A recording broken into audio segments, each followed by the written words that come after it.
Então, estamos aqui em mais uma brisa no divã, meu amigo. Eu tô até sem camisa agora porque já tá tarde. Eu fiz essa segunda brisa do divã do dia. Inclusive, eu tô pensando se faz sentido eu falar de novo da quadro, mas faz porque as pessoas não vão ver no mesmo dia, né? E aí, só para também te dar esse contexto, eu gosto de começar falando que a pegada aqui é fazer uma terapia filosófica. Então a gente começa com algumas ideias abstratas, tal, visões de mundo, crenças, ideologias, e a gente vai entrando mais no mundo da carne, né? Do psiquismo, da mente, e faz essa conexão entre esses dois mundos, que para mim é a conexão foda em termos de diálogo, é você sacar por que a crença está baseada em algumas questões pessoais e vice-versa, né? Por que a personalidade ela também está determinada por essas mesmas crenças. Dito isso, estamos aqui com o grande Alex, meu fã de GV, que vai se apresentar para nós. Manda bala, cara. Fala, galera. Meu nome é Alex, tenho 23 anos. Atualmente eu estou estudando administração pública na Fundação Getúlio Vargas, a famosa FGV. Gloriosa. Gloriosa FGV. Atualmente a gente está aí parado fazendo as aulas online. Você é cheio da grana? Não. Sou bolsista BNE na GV, ou seja, não consigo pagar, infelizmente, aquela mensalidade super rentável ali que a gente troco da pizza, né? Está em quanto? Quer falar troco da pizza, cara. Fala pra nós. O meu curso agora tá baratinho, assim, eu acho que, tipo, geral, pode fazer, quem quiser, ó, tá baratinho, promoção, R$5.100. 5 pila. E o direito? O direito tu já chegou em 7, 8, 10? Faço a minha ideia, mas se a AP tá em 5.100... Caralho, a AP é o curso famoso que os outros cursos estão mais pra cima aí. Pessoas de menos recursos na GV, não é isso mesmo? Conhecido como o curso de pessoas de menos recursos. 5.100 é pra quem tem pouco dinheiro, sabe? Então tem essa acessibilidade, graças a Deus, né? Alunos do Santa. Não, da hora. Mas aí, beleza, você então é aluno bolsista da GV, 23 anos. Quer falar mais alguma coisa que você acha pertinente? Você malha, dá pra ver que você malha, hein? Você é bombado, pô. Poxa, você viu, cara? Você reparou? Coloquei uma regata pra ver se você reparava. É isso. Mas, cara, quer que eu entre nessa ideia de GV? Porque é profundo. Se não, falar sobre mim mesmo, eu moro atualmente sozinho. Fala mais disso aí primeiro, tá bom. Precisei sair da casa da minha mãe, né? Eu morava com minha mãe quando eu entrei na GV. Precisei sair da casa dela para conseguir estudar melhor. Então, atualmente eu divido um apartamento com outro amigo da própria GV. E é perto da casa da minha mãe. É vagabundo. Então, saí de casa pra ter mais espaço pra galera ir fazer festa, tá ligado? Não tem aquela ideia de que universidade só faz festa em casa. Então, você pensou assim, mano, eu vou ter que fazer altos rolês na facul. Vou ficar em casa? Não vai dar. Tem que ter um after, eu não tinha lugar pra ir, mano. Vou alugar um apartamento, vou morar sozinho. Imagina as ideias dos caras que real faz isso, mano. Tenho certeza que tem uns caras que faz. É muito bom. Tem. Mas na real, falando a verdade, aqui eu saí de casa porque não era um ambiente onde eu conseguiria me dedicar ao que a GV cobra de mim, né? Então a GV cobra de você estudar em período integral e não só integral. Eu acho que é 24 horas por dia. Quem estuda na GV sabe que são as 8 horas de aula, mais os textos, mais aquela loucura de trabalho em grupo, mais tudo, então você não para. Você basicamente paga pra se fuder. É isso mesmo? Exatamente, você paga pra viver lá, pra viver pra eles e pra mostrar que eles, ensinando eles estão, né? Eles tá gastando dinheiro, mas ensinando eles estão. Então eu precisei sair de casa e aí eu precisei ter um espaço melhor, porque minha família, né, minha mãe, ela mora na periferia de São Paulo, e uma casa pequena que eu não conseguiria ter a liberdade que eu precisaria ter pra, sei lá, me trancar no quarto e ler aqueles textos enormes pro outro dia. Então eu realmente precisei sair de casa para ter um pouco mais dessa autonomia e para me dedicar mais à minha graduação, né? Porque a gente sabe que quando a gente entra na GV, a gente estuda em período integral, ou seja, a gente não trabalha. Então eu estava acostumado ao mundo... Isso é outra pegada. Exato, eu estava acostumado ao mundo onde eu trabalhava e estudava, então Eu estudava, fazia às vezes cursinho à noite, era aquela rotina que você falava, vai ser assim por alguns anos, e de repente você passa uma faculdade onde você tem que se dedicar em período integral. Sendo que você paga a conta, né? Pelo menos Sim. eu pagava a conta. Eu tinha os boletos chegando todo mês lá, porque basicamente a mãe ela não tinha como me sustentar, minha mãe é auxiliar de limpeza, não tinha como ela dar os luxos que eu queria, como fazer academia, não é verdade? Academia não, mas tem que ter, né? Umas coisas que você escolhe e falar, isso é pra mim, foda-se. Sim, exatamente. Não, e até mesmo do dia a dia, ajudar minha mãe nas contas, sabe? Auxiliar de limpeza, sustentar uma casa. Hoje o salário de auxiliar de limpeza está entre o salário mínimo e, sei lá, 1.500 conto, mano. Sustentar uma casa é bem osso hoje em dia, ainda mais morando de aluguel, né? Então eu precisei tomar essa decisão de sair de casa e basicamente foi isso. No começo, mano, pra você ter ideia, quando eu entrei na GV, eu tinha saído de um trampo que eu consegui uma grana para me manter por alguns meses. Mas eu não sabia que seria... Aonde? Eu trabalhava na OAB, na Ordem dos Advogados do Brasil, trabalhava lá no Tribunal de Ética, fiz lá um acordinho da nova lei trabalhista e falei, ei galera, tô saindo, tô indo estudar. Quando eu saí, eu consegui uma graninha para me manter ali nos primeiros meses, mas a gente sabe que ficar na Fundação Getúlio Vargas o dia inteiro é algo que gasta também. Não é só aquela mensalidade que é cara, mas também a região da Bela Vista. Tudo é caro, então, né? Puta, almoço é caro, o almoço é caro, o lanche é caro. E, tipo, se for em uma balada no semestre, você já vai gastar mais de 100 contos. Não, exatamente. E na região ali em si, você acaba gastando muito com essas coisas. E 4 horas de aula, você vai tomar um cafezinho da tarde, na verdade. Se você deu ali aquele primeiro intervalinho, você vai sentir fome, né? Então... Quanto está o café na Fundação Getúlio Vargas? Oi? Sabe qual é o preço do café na GV? Mano, o café, um simplesão lá que a gente toma, tava R$5,50. Pra mim, mano, R$5,50 de manhã, de tarde, mais o almoço, você já vai gastar aí uma grana. Porque lá eu lembro que no Rock Café lá, aquele almoço, né, era bem carinho.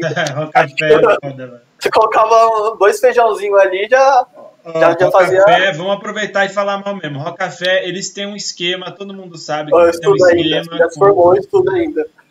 Como é que é? Você já se formou e estuda ainda. Ah, você estuda ainda, você vai se ferrar, mas não tem problema. O que importa sou eu mesmo. Não, brincadeira, não jubilem o coitado do Alex, sei lá, mas todo mundo sabe que o Rock Café tem um esquema na GV que é um monopólio comprado. Os caras compraram o direito de só eles venderem aquela porra, e aí eles cobram o preço que quiserem, todo economista administrador sabe disso, e por algum motivo não faz nada para impedir, o que é o mais doido, assim, eles gostam de ser explorados. E a comida, assim, a comida não é tão ruim, assim, você compara com comidas no geral, é uma comida média para boa, mas o preço não compensa. O preço é absurdo. Então, não teria como, né, ficar lá o dia inteiro sem gastar, sem comer, né. E, basicamente, eu com esse dinheiro que eu saí da OAB, eu consegui me manter pelos, sei lá, 4 primeiros meses. Eu achava que daria para os 6 meses, mas não deu. E eu não sabia muito bem das políticas de auxílio da GV e etc. Eu entrei assim meio que sabendo assim, por cima. Cola aí que a gente dá um jeito, cola aí. Então, eu sabia por cima, né? E no primeiro semestre, mano, quando chegou, sei lá, em outubro, mais ou menos, eu me vi numa situação que eu tava sem grana pra pagar o aluguel da onde eu tava morando, sem grana pra comer todo dia na GV, e sem grana pra coisas básicas, assim, tipo, foi aquele momento que eu me vi, sei lá, em começo de depressão, a primeira vez na minha vida, juro. É mesmo? Depois, numa terapia, eu percebi que aquilo foi o começo de depressão, onde, tipo, eu chorava, não sabia onde buscar recursos, e minha família ainda não entendia o que era estar numa faculdade de elite. Ainda o nome FGV, ainda para eles não tinha tanta força quanto sair do emprego que você ganhava mediano, né? Que você tinha os seus benefícios ali, que você tinha entre aspas, aquela carreira que todo mundo queria. Então, para eles, era uma ideia absurda você sair de lá para ir estudar e o nome FGV ainda não era algo tão conhecido, porque na periferia, Proença, a gente basicamente se forma sem saber o que é USP, o que é FGV, o que é uma faculdade federal e às vezes o que é Enem. Então, é normal. Mas mesmo USP, porque USP eu achei que já fosse uma coisa mais assim, olha, tem a USP. Hoje, eu acho que está se tornando mais forte por conta da galera que vem de escolas públicas, das próprias cotas, né, estarem presentes na USP. Mas em 2014... Popular, né? Que popular também acho que fomenta muito. Exato, mas em 2014 e 2018, que foi quando eu entrei na GV, isso ainda não era tão forte nas escolas públicas, porque a gente ainda tem aquelas escolas onde, né, o ensino ainda é muito defasado, os professores acabam não conseguindo lidar com as demandas a qual os alunos têm, então isso foi algo novo até para minha família também. Então eu passei ali naquela situação onde eu estava sem grana e tal, eu tive que começar a falar, eu falei, o que eu sei fazer? Eu sei fazer marmita fitness, eu sabia montar dieta. Vou vender marmita fitness para pagar um tempo aí, depois eu vejo o que eu faço da vida. E eu comecei a vender, sério. Comecei a vender minhas marmitinhas fitness lá, montar as marmitinhas. Achei que ia dar, tipo, só um trocadinho assim, mas até que deu uma grana, porque eu vendi logo para estudantes da Fundação Getúlio Vargas, né? Então, mano, o que a galera lucra em cima de aluno da GV, cara? É porque eu tava estudando muito pra me preocupar com isso. Mas eu podia ter ganho uma grana, hein? Não. Eu acabei conseguindo viver ali, mas lidar com abrir um negócio, né? Não aquela linha de empreendedorismo porque eu quero ser empreendedor, mas de necessidade mesmo. Abrir um negócio estudando em período integral, são coisas que não se encaixam muito bem. Ou seja, tinha dias que eu tinha que faltar numa aula ou outra pra ficar cozinhando em casa, assim, pra depois entregar todas as marmitas. Eu vou pegar num ponto que você vai gostar, mano. Então. Que é chegar atrasado, às vezes, não tinha umas coisas assim? Não, tinha dia que eu não ia na aula mesmo, porque, sei lá, tinha 20 marmitas pra entregar no outro dia, e tipo, mano, eu ia chegar em casa só às 7 da GV, como que eu vou cozinhar até o outro dia, como que eu vou no mercado, como que eu vou fazer essas paradas, e aí tinha dia que eu tinha que real faltar nas aulas da tarde, assim, pra conseguir fazer isso, mano. Mas então... De manhã, desculpa te interromper, de manhã tinha aula de alguns professores específicos que te davam mais falta do que outros, mais rígidos. Tem os professores rígidos, Prensa, tem os professores rígidos sim. É só isso, eu não vou focar demais. Tem aqueles rígidos, né? Mas... Só pegar a grade deles, gente, pega os professores da manhã aí, que dia que era? Brincadeira. Tinha os professores rígidos da manhã. Claro. Enfim, que a gente não podia chegar atrasado, sei lá, a aula começava às 7, chegava às 7h10, já levava 2 faltinhas ali, né? Porque na GV a gente tem 4 faltas, mas né? Bullying construtivo. O bicho entrou, tem que apanhar mesmo, porque é o jeito que aluno aprende, com punição. Não quer entrar, não é aquela coisa de, não tá deixando essa galera entrar e tal, não quer entrar, então chegou lá, tem que dar conta, né? Quer ser tratado igual, cuzão? Não é isso mesmo? Exato. Opa. Quer ser tratado igual os brancos da elite? Então, os brancos da elite apanham aqui, então você vai apanhar. Acho que aqui é fácil, assim. Enfim, e aí, mano, eu comecei a vender e tal, só que nessa época eu me dava muito bem com alguns professores, e um desses professores uma dessas professoras, no caso, era coordenadora do curso de AP, e a gente conseguiu... Sibeli? Isso, a Sibeli. Isso, quando a gente conseguiu... a gente pode falar o nome. A Sibeli a deusa a gente pode falar o nome. A Sibeli, ela viu que eu tava passando por isso, e no próximo ano, mano, ela conseguiu me encaixar como bolsista e GPA, né, que a gente lá na GV tem diferentes formas de auxílios, que tem o auxílio que vem da GV e os auxílios que vêm de outras empresas. Os das empresas a gente não precisa pagar depois. Os que a gente pega da GV, os alunos precisam, depois de um ano de formado, começar a pagar. Que é um empréstimo, né? O cara tá te dando assim, olha, usa aí, mas você vai ficar me devendo mais de 100 mil quando você formar. Não é mais 100 mil? Exatamente. É muita grana, não é?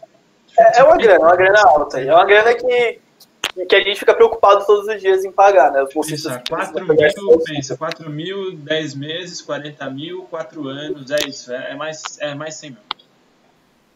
É muita grana. E aí, mano, eu peguei... A Sibeli, ela conseguiu me encaixar como bolsista de EPA. Foi uma mudança, assim, porque a primeira vez que eu vi que alguém teve sensibilidade de verificar a minha situação, né? De verificar o que tava passando. E a gente tem muito ainda aquele orgulho, tá ligado? De tipo, mano, eu não vou ficar... Eu já sou tão humilhado aqui, eu já sou, sei lá, tão jogado de lado nesse lugar, eu não vou me humilhar mais ainda. Você ainda tem aquela... bate no peito, fala, eu quero pagar mesmo. Exato. Principalmente a gente chegando num ambiente onde, tipo, a galera toda hora tá falando sobre coisas que a gente nunca ouviu falar na vida ou nunca foi, tá ligado? As viagens que a gente nunca foi, os lugares que a gente nunca foi, sabe, os restaurantes que a gente nunca foi. Na Europa no final de semana, né? Não tem uma galera assim? Eu sou quase desse, não posso brincar muito, mas tem uma galera que tem uma galera que é assim mesmo.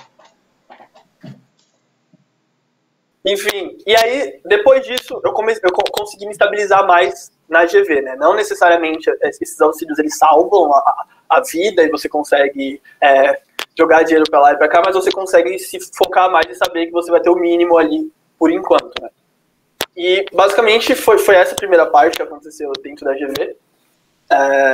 Você quer que eu continue falando sobre meu período geveniano? Não, vai falando. Eu acho que assim, você está focando em algumas das questões que mexem com o seu psicológico. Então, talvez, se você conseguir diferenciar o que pesa mais, porque assim, você tocou um pouco na coisa da depressão, né? E não vou te provocar para você ter que falar mais. Por mais que assim, se você quiser falar mais, você também pode. Mas eu acho que assim, você pegar o que principalmente te levou para esse caminho. Foi mais a questão dos seus pais, a pressão, foi a pressão sua consigo mesmo, foi a pressão de grana, foi a pressão de, será que eu não sou bom o suficiente e eu não sou esperto? Talvez tentar esclarecer, dentro de todas essas feridas, qual que é a que mais pega? Eu acho que tudo isso reunido, Prince. Só que reunido de uma forma, de uma vez só, sabe? Não havia lados positivos na hora que eu olhava. Quando eu aceitei entrar na GV, foi sempre basicamente um sonho que eu tive de só estudar, sabe? Eu sempre gostei muito de estudar. Quem me conhece sabe que eu gosto de ler, que eu sempre gosto de estar pesquisando, e isso esteve sempre na minha vida. Então, o famoso nerd de academia. Aí sim, hein? Nerd sexy, mano. É que nem eu. Mas eu, pelo menos, eu faço alguma coisa. Eu já tinha deixado oportunidades passadas de estudar em período integral passar, como uma vez eu passei na UFRJ, num curso chamado Gestão Pública para o Desenvolvimento Econômico. Nossa. E eu tava louco para fazer um curso, né, com essa pegada e com esse recorte, só que não dá para você mudar de estado tão facilmente assim, sem ter um aporte financeiro legal. Foda, hein, cara? E aí quando eu entrei na GV, eu vi que isso era possível, só que, assim... quando chegou essa parte, mano, que me levou à depressão, foi uma parte onde eu não estava mais acreditando que eu conseguiria continuar sendo aquele cara que vai se dedicar apenas aos estudos, porque a minha realidade não permitia. Foi quando você tem aquele choque com sua realidade, sabe? Que você tem todos os dias, mas é algo muito mais forte, de tipo, se ver na sua realidade que te impossibilita de alcançar coisas que você almeja. Essa é a pior fase assim, da vida. Quando você fala, mano, eu só não vou conseguir fazer aquilo, não é necessariamente só porque eu me acho incapaz, mas porque eu não tenho possibilidade de coisas externas. Eu não tenho grana só pra ficar na faculdade o dia inteiro. Tipo, sabe, uma puta faculdade eu não consigo ficar o dia inteiro. Então, isso começou a me deixar muito mal, assim. E também, mano, porque, sei lá, suas contas vão chegando, as cobranças vão vindo, e você se vê, sei lá, na rua ali. Você fala, mano, como que eu vou fazer isso? Eu vou voltar pra casa da minha mãe, sabe, dividir aquele mesmo cômodo enquanto ela cozinha e eu estudo e o barulho, eu não vou conseguir me dedicar se eu fazer isso. Então, eu acho que aí foi o pontapé inicial, quando eu me senti sem saída. Eu sempre buscava formas de ter saídas na minha vida. Assim, sempre, desde quando eu comecei a trabalhar, minha primeira experiência de trabalho foi em museu. Eu trabalhava na parte educativa desse museu. E lá, eu já ajudava em casa, já ajudava a minha família, e lá também eu via que, tipo, mano, eu tava ganhando pouco porque eu entrei lá como aprendiz, eu fui buscar um bico de final de semana, então sempre havia saídas na minha vida que me distanciavam desse extremo, sabe? E naquele momento eu não consegui ver essa possibilidade, eu não consegui enxergar uma possibilidade de ter uma saída ali. Foi basicamente esse o pontapé inicial para esse começo de depressão, que foi para mim algo chocante, assim, eu não conseguia levantar para fazer coisas, eu não tinha vontade de fazer coisas, eu me sentia basicamente sem força, sabe? Tipo, eu que sempre fui uma pessoa ativa, que sempre gostei de fazer coisas, me via naquela situação. Então acho que foi todo esse meio, toda essa situação, e ainda mais as cobranças da faculdade de não conseguir entregar tudo aquilo que eu deveria entregar, sabe? Eu tô me dedicando integralmente à faculdade, mas não tô conseguindo entregar tudo, não tô conseguindo ler todos os textos. Oi? Termina, fala de novo o que você falou, que eu te cortei. Você tinha que entregar as coisas. Eu não consegui. Eu até esqueci o que eu tava falando. Eu tinha que pegar todas essas coisas e tipo, viver naquela situação ali. Isso. Sim, eu não conseguia ler os textos, eu não conseguia tipo, entregar as coisas da faculdade, tipo, alguns trabalhos. Eu lembro que teve um trabalho de um professor chamado Bortolucci. E eu tinha que trabalhar em um dia. Eu falei pro meu grupo, olha, eu vou conseguir fazer isso só à noite. Só à noite. Quando eu chegar, quando eu terminar meu trabalho, não sei o que lá, eu vou fazer à noite.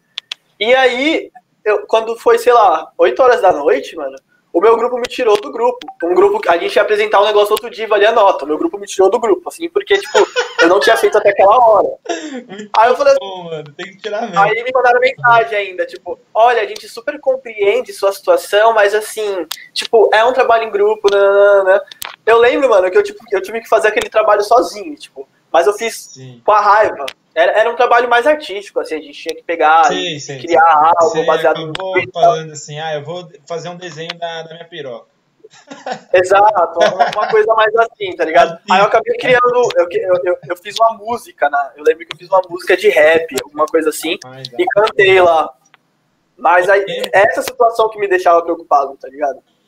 Então, mas eu queria só comentar rapidinho, de tipo, a minha situação ela é completamente diferente da sua, né? Não quero aqui fazer uma comparação, mas eu também passei por um período de depressão da GV, e aí eu digo com toda clareza, por conta da GV, porque uma coisa é ser assim, não, enquanto eu estava na GV, veio uma depressãozinha porque eu estava em questões pessoais. Não, eu tenho plena consciência, foi a GV que engatou, tá ligado? Tipo, se eu não tivesse na GV, não teria ficado tão pesado. E aí, eu fiquei nessa situação, também me identifico muito com o que você fala, de começar a ter essa sensação de, mano, eu vou sufocar e não tem nada que eu possa fazer que me tire dessa merda. É a total impotência. Você olha pra frente e fala assim, digamos que você quer passar por um buraco apertado. Você olha pra você e você fala assim, cara, mas eu não caigo. Não é nem assim, não é nem questão de, se eu der uma malemolência aqui, não sei o que, engatinhar, quer dizer, você olha e fala assim, eu tenho 1 metro, o buraco tem 30 centímetros.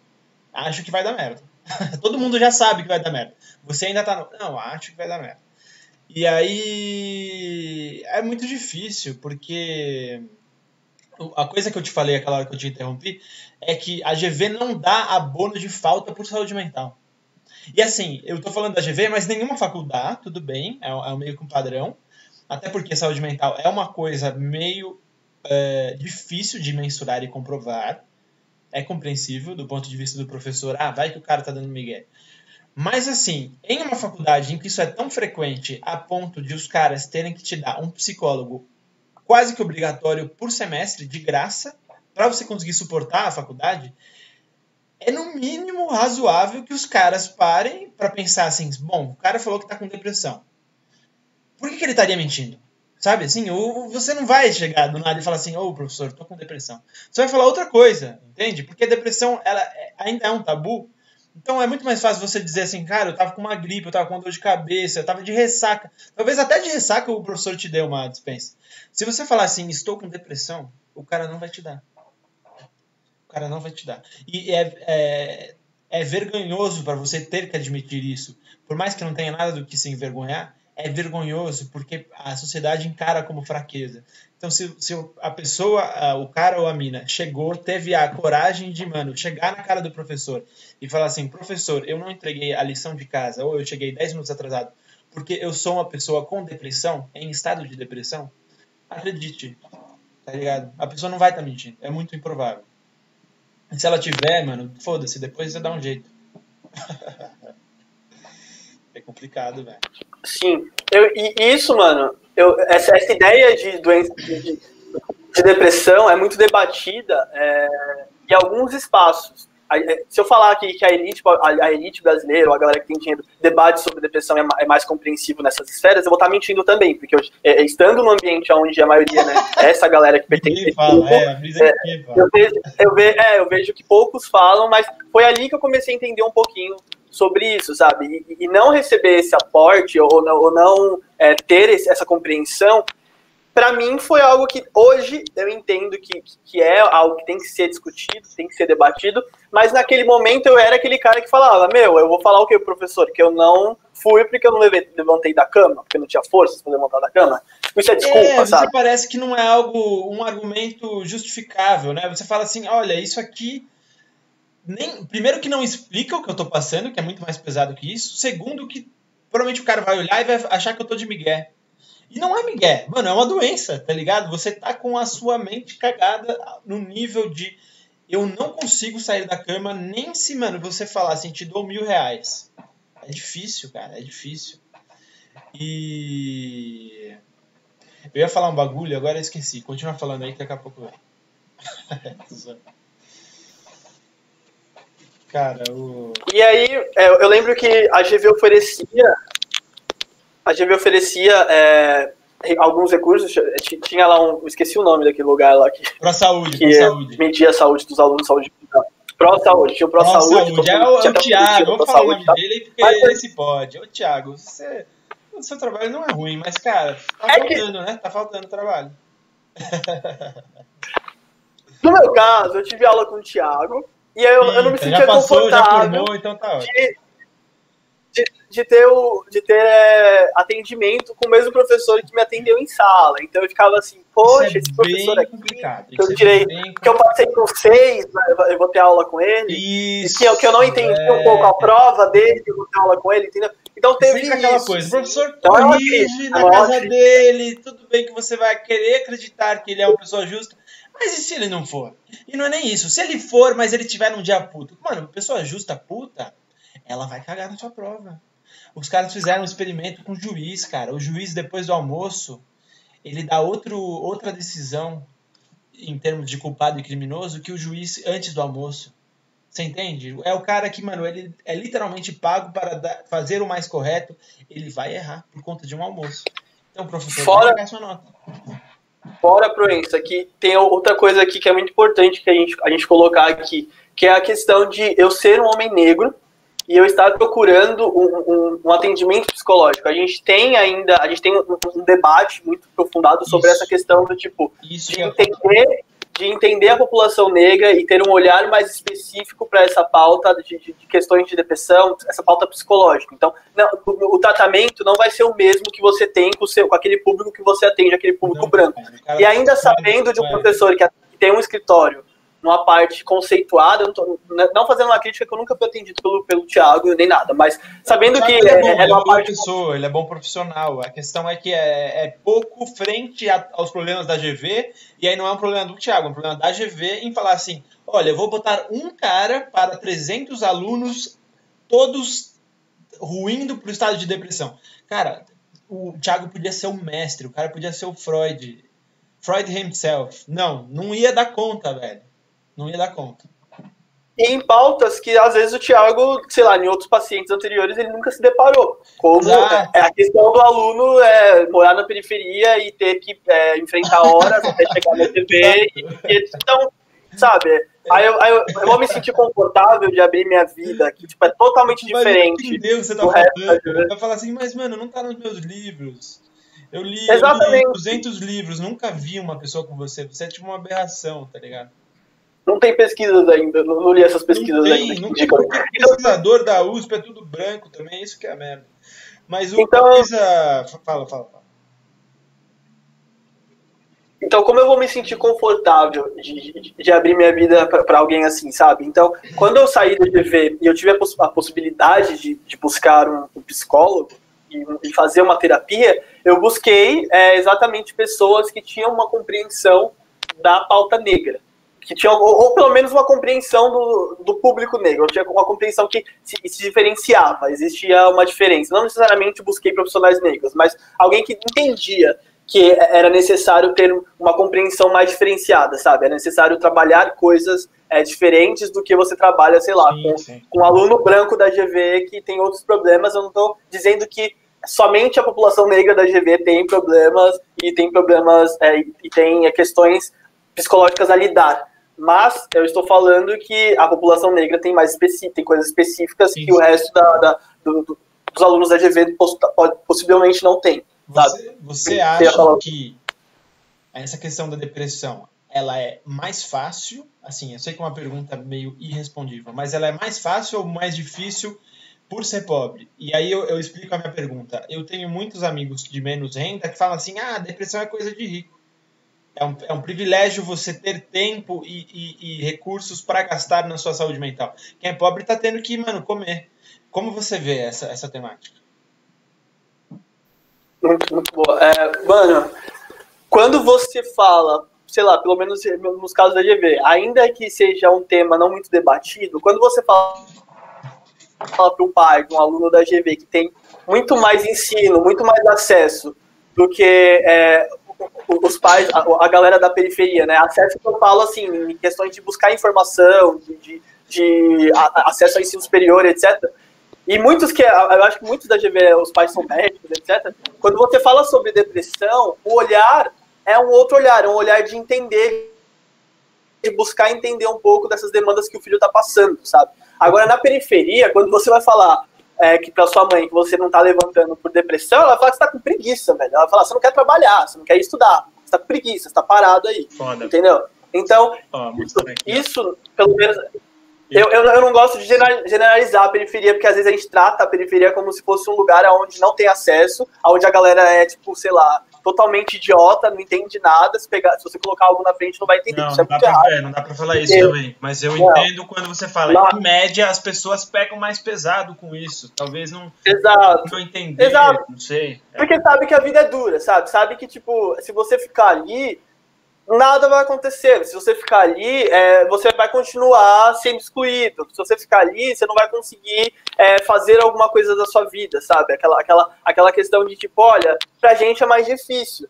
Se você ter o luxo de ter as doenças a qual os ricos têm, né? Naquela linha que você falou ali da depressão ser coisa de rico, você não vai conseguir mudar a sua vida, sabe? Então tem essa lógica que é tratada na periferia. Então eu acho que é algo mais pesado pra galera pobre. E, mano, ter acesso a um psicólogo não é algo que, tipo, você vai ali no postinho de saúde e fala, olha, tô com depressão, me indica um psicólogo? Não é, mano. Você precisa ter dinheiro, são sessões pagas. O SUS, pelo menos, eu acho que hoje tá tendo, né, atendimento a psicólogos, mas é em casos extremos. Até você chegar no posto de saúde e verificarem que você precisa de atendimento psicológico, já é o extremo, sabe? Muita coisa já aconteceu ali atrás, sabe? E aí sim. No começo.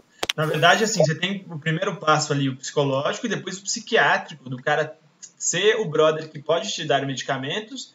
E aí eu tenho casos concretos da GV, de amigos meus, que por estarem nessa situação de não ter tantos recursos, mas se perceber na merda mental, ou seja, você tem que, na verdade, fazer alguma coisa, senão você não continua, eles de repente caíram na armadilha que é você começar a tomar remédio, tá fazendo acompanhamento psiquiátrico, e de repente perceber que naquele mês você não vai ter grana para comprar o remédio. Cara, você simplesmente não pode começar a tomar remédio psiquiátrico e parar, porque aí volta em dobro, e isso vai te matar. Não é brincadeira, não. Isso vai te matar. Exatamente. É foda, cara. Não é só o atendimento, né? A gente sabe que ali tem o acompanhamento, tem o remédio, e não é uma coisa que você às vezes vai conseguir achar, sei lá, no posto de saúde. Você vai ter que comprar, e são coisas caras. E se dar ao luxo, entre aspas, né, luxo que eu falo, de, mano, pegar aquela grana que você tem que era para comer, que era para pagar, sei lá, sua luz, que era para pagar seu transporte, para você comprar remédios para você, é algo assim que ainda não entra muito bem na cabeça da galera, porque, mano, eu vou tirar o essencial pra algo que tem todo esse tabu, sabe? Tipo, eu vou tirar o essencial do meu dia a dia pra um acompanhamento psicológico, acho que não vai dar. Você se vê nessa situação de escolher, né? A gente sempre se vê nessa situação de escolher, eu acho que isso. Mas é que você tem que escolher entre coisas que não deveriam ser opções, né? Do tipo... vou escolher entre a minha educação ou a minha saúde. Aí você fala, cara, eu preciso dos dois. Não deveria ser uma escolha, né? Mas é isso, do tipo, quem tem privilégio, na verdade, vai poder gerenciar tudo ali, vai falar assim, eu vou ter um pouco menos de educação para ter um pouco mais de saúde, talvez. E aí quem é pobre fala assim, ou eu como ou eu estudo.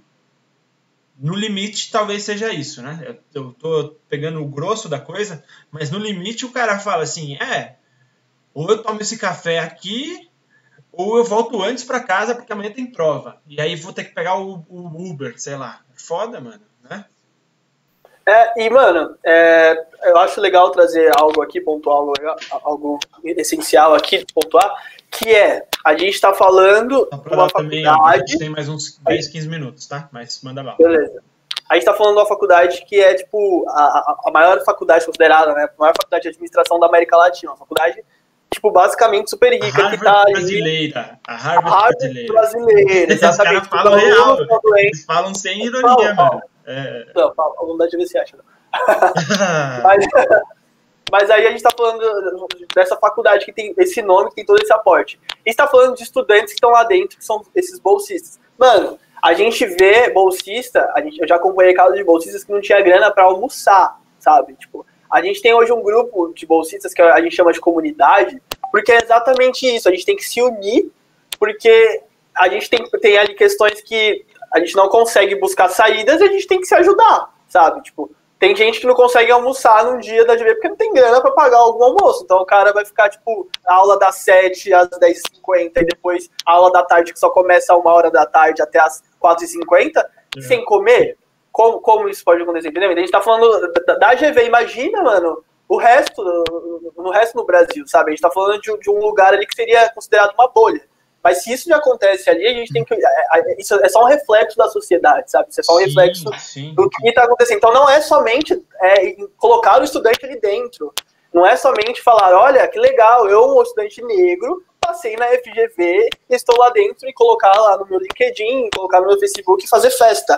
Mas é também um acompanhamento. Existem 4 anos depois que você...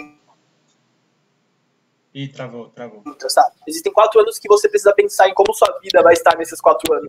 Então, são 4 anos que você vai ter que pensar em como sua vida vai estar nesses 4 anos, entendeu? É muito mais além do que somente o acesso, entendeu? É a permanência, e é uma permanência de qualidade, não é só uma permanência, não é só a questão da renda, o cara tem que ter graninha ali para pelo menos comer, mas é a permanência com a qualidade de você realmente conseguir absorver aquele conteúdo e absorver as informações que você vai ter acesso ali, né?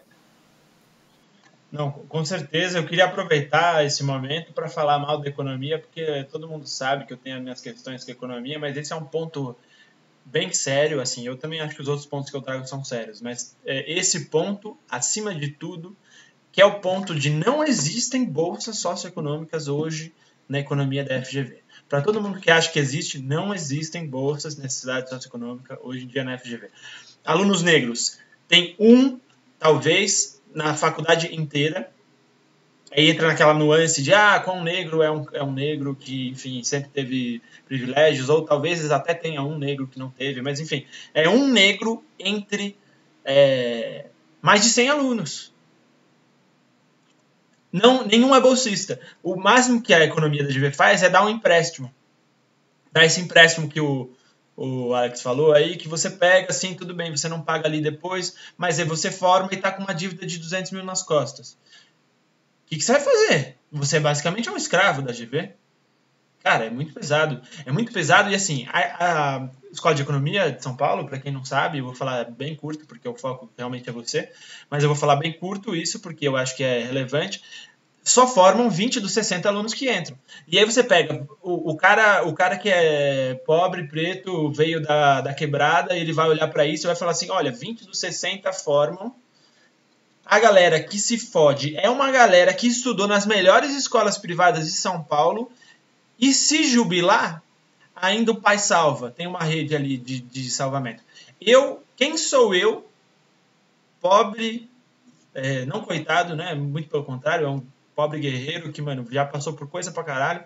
Olha e fala assim, será que eu vou ser um dos 20 de 60 com essa pressão nas costas, correndo o risco de jubilar, porque eu tenho vários amigos que aconteceu isso, jubilar e ter um peso de 100 mil de dívida para GV, sendo que eu não vou estar com o diploma, Cara, é muito pesado mesmo. A pessoa, ela se mata real. Tem vários casos de tentativa de suicídio dentro da escola de economia. Não vou entrar nisso, mas só para você ver o quão pesado é. E aí volta para você. E aí você tem os seus 5 minutos, 10 finais, tá? Pra gente dar uma encerradinha. Cara, eu acho que é isso. É importante falar, né, que tem muitos professores que estão levantando diferentes pautas em GV, então não é algo que... eu acho que a instituição em si peca em muitas coisas, mas e não só a GV, a gente está falando do ensino superior em si, né, a gente está falando de grandes faculdades, exato. Então, eu acho que tem que falar também desses professores que trabalham essas questões e que trazem essas pautas, tanto para a sala de aula quanto até para a instituição em si. E eu acho que são temas, mano, que devem ser mais discutidos, devem ser mais aprofundados e devem estar ali na compreensão dos professores, da sociedade. Isso tem que ter um olhar diferente a partir de agora, sabe? A gente está, sei lá, 2021 chegando. A gente viu, eu acho que muitos agora vão ter uma sensibilidade maior para debater isso, porque a gente se viu presos dentro de casa por meses. A gente viu a ansiedade que isso gera, a gente viu o quão terror psicológico você se ver naquela situação, sabe? De, tipo, não encontrar as pessoas, não conseguir ir a lugares que você costumava ir, não ter aquele lazer que você costumava ter. Então eu espero que a partir que realmente essa pandemia, infelizmente, essa pandemia que aconteceu, venha trazer um pouco mais de sensibilidade para as pessoas dessa pressão psicológica, que não é somente, tipo, se meu corpo está doente. Meu corpo, ele tá saudável, mas a minha mente, ela também tem que estar saudável, sabe? E a gente precisa lutar para que, tipo, para você conseguir ter o ensino adequado, para você conseguir conseguir trabalhar de forma adequada, conseguir fazer práticas do dia a dia de forma adequada, você precisa ter um entendimento do seu psicológico também, sabe? Você precisa ter um direcionamento melhor e eu acho que as pessoas precisam ter mais sensibilidade para isso. Eu acho que é isso, Brent. Falou tudo, cara. Agradeço a sua presença e eu vou terminar, na verdade, lendo um negócio assim, porque eu gosto de dar aquelas cutucadas, né? Assim, quem me conhece sabe que eu cutuco mesmo. E, assim, a gente falou dessa questão de não ter bolsa e, ao mesmo tempo, fazer propaganda em cima da diversidade. A gente reconheceu que, sim, tem professores que fazem muito pelos alunos, né? Mas muito mais como indivíduos do que como estrutura. Ainda não é institucionalizada essa questão da inclusão. E aí eu vou terminar lendo aqui foi lançado recentemente, eu acho que tem agora 3 anos, um novo centro de estudos ligados à Escola de Economia de São Paulo, que é o Centro de Estudos do Atlântico Sul, tá? Que na verdade é o centro da Escola de Economia pautado em questões históricas de racismo estrutural no Brasil. E aí eu termino lendo aqui sobre isso para perguntar, e aí, cabe ou não cabe uma política de maior inserção dentro da escola por parte da comunidade negra, até porque os últimos casos de racismo que aconteceram na fundação vieram justamente de alunos de economia. Opa, é coincidência? Acho que não. Então vou ler aqui, porque num espaço onde você não tem nenhum negro, é muito mais provável que o cara se sinta confortável de repente, soltar um negócio que é extremamente racista e vamos lembrar que é criminoso, tá ligado? Então vou ler aqui definição do Centro de Estudos do Atlântico Sul, a maior hipocrisia da fundação. De 1550 a 1850, a maior parte do Brasil e Angola formaram uma rede ativada pelo tráfico negreiro e pelo comércio intercolonial que complementava, por vezes contraditoriamente, ou contradições, as trocas entre essas regiões e Portugal. Comerciantes, milicianos, funcionários régios e missionários reforçavam as relações entre os enclaves portugueses das duas margens do oceano. Através do Rio da Prata, o comércio ilegal da prata transformava não sei o que, no eixo da economia moderna. Tais redes foram interrompidas no final do tráfico negreiro brasileiro em 1850. Porém, após a independência das nações lusófonas africanas, comunicações e relações diretas se restabeleceram entre os dois lados do Atlântico. Consolidando suas longas relações com a Argentina, etc., o Brasil desenvolveu também uma efetiva política externa na África. Redes econômicas, linguísticas e culturais novamente conectaram diferentes países da América do Sul e da África nesse contexto sul-americano. e assim por diante. E para concluir, conforme o recenseamento de 2010, os brasileiros de ascendência africana tornaram-se a maioria demográfica do país. Assim, possuindo a mais longa costa nacional do Oceano Atlântico, o Brasil contém a maior população afrodescendente vivendo fora da África. Na sequência de pesquisas anteriormente encetadas na Universidade de Sorbonne, o Centro de Estudos do Atlântico Sul observa e analisa o espaço geopolítico formado pela América do Sul, Atlântica e pela África. Ou seja, é a maior piada possível. Porque é um centro que, veio da Sorbonne, que estuda justamente a relação histórica do Brasil com a comunidade africana e não faz nada, cara, por essa comunidade. Na própria comunidade geveniana, tá cagando, tá literalmente cagando e andando. E é isso, eu agradeço a sua presença, desculpa terminar com esse final de raiva, mas, cara, pelo menos da minha parte, é muita raiva que fica, imagino que você também não saia muito diferente, né? É um tema que precisa ser debatido, inclusive, vamos falar do canal aí. Fala, aproveita, tô criando um canal, e eu tô buscando entender melhor e fazer uns debates que se aprofundem melhor nessas questões, né? Se entender a questão de ancestralidade, a questão da própria periferia chegando a esses espaços. E eu, como um estudante de administração pública, não deixarei de falar da máquina estatal em todo esse problema, na verdade. Então, eu acho que isso deve ser debatido mesmo, Proença. E essa hipocrisia, né, que a gente passa de, às vezes, dizer falta informação, não falta informação, falta ação, sabe? Eu acho que isso tem que ser trazido para a luz aí da questão. Demais. E é isso. Valeu, tamo junto, vou encerrar aqui e vamos continuar trocando ideia. Fiquem atentos aí que a gente já posta também a data desse início do canal. Não sei se você já quer falar o nome ou não, ainda tá guardando no forno. Não, deixa construir primeiro. Me segue lá nas redes sociais, quem não me segue, que logo a gente vai ter mais informações, galera. É isso, mano. Tamo junto, boa noite aí e valeu, velho.